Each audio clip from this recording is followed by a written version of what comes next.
Today's scripture is James chapter number 1, verses 12 down to 15, which say, "Blessed is the man that endureth temptation, for when he is tried, he shall receive the crown of life, which the Lord hath promised to them that love him.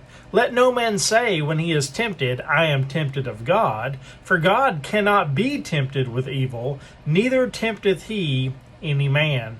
But every man is tempted when he is drawn away of his own lust and enticed.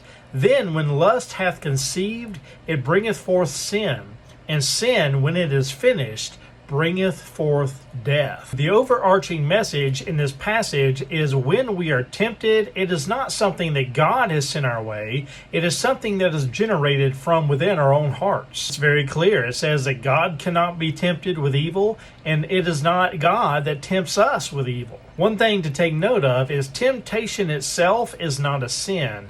It's the yielding of temptation that brings sin into a person's life. And James says in verse 14 that when a person is tempted, they are drawn away of their own lust, of their own desires. It is something that comes from within our own sin nature. So we must be very careful not to yield to that temptation so it cannot progress into something called sin. Verse 15 says that when this lust is conceived in our own hearts, that is what brings forth sin, and sin, when it is finished, bringeth forth death.